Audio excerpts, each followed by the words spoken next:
This is Stacy Shepperton, co-author of Social TV, and I'm here with Jon Gibs and Radha Subramanyam from Nielsen. Thank you. Thanks. So we want to talk a little bit about television, and we've been reading a lot about more Americans are watching television than ever. Can you talk a little bit about the studies that you've done and what you've seen in your work? Sure. What we have seen is that for the highest quintile of streamers, their TV viewership has actually gone down slightly. And they're actually they have become sort of the lowest group of TV viewers, and then for the lowest group of streamers, they're actually the highest group of TV viewers. And so what we are beginning to see is, while it's not necessarily cannibalistic online and TV, we are beginning to see people I would say, join camps in terms of how they're actually viewing the content and how they're actually sort of consuming the information.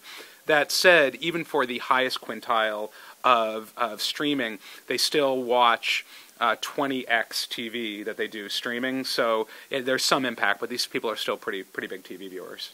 That's great. And so how do you say the conversation that's happening in social media, how is it affecting the way that you're looking at television ratings?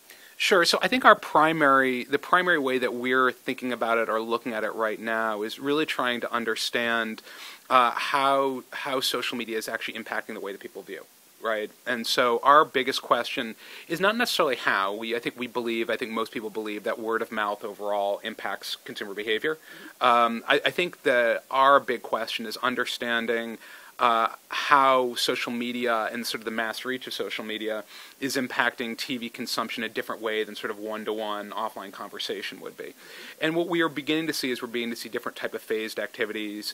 For earlier on, blogs may be more impactful, closer, Facebook, during the program, Twitter, those types of things. But we're still pretty early on in that type of research. That's great. And Radha, what is the biggest surprise you've had over the past year in analyzing TV viewing behavior?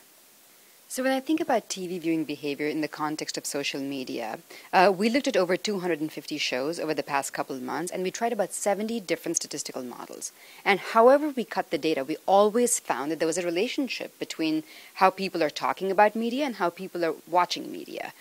Yes, there's variation by genre. Yes, there's variation by age. But in every single case, no matter how you cut the data, these media screens or these experiences are working together.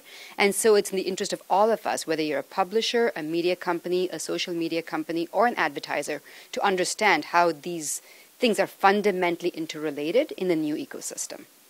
So, Radha, what is your number one piece of advice for advertisers on how they should approach the changing television marketplace? So everyone should be listening. Your viewers are your most important asset. Everyone should be listening to what your viewers are saying about you, what they're saying about the storyline, what they're saying about your characters, what they're saying about your brand overall. So everyone should be in the social listening space. But then what you do with it is really depends on your program itself. There are some programs, reality show, competitive shows, shows on certain cable networks, for example, where you want your brand to live in many different places. You want social immersive experiences, you want digital extensions, you want physical extensions, and of course you want the big screen experience. For other shows, it may be a small social media presence where you're there for your viewers, but you concentrate most of your efforts on that big screen. So it's about know your brand, know your program, always listen to your viewers and do what's right for your show. That's great. Thank you guys so much. So we've been interviewing Jon and Radha for our Social TV book, which is out on pre-release at the end of August and will be launched on February 28th.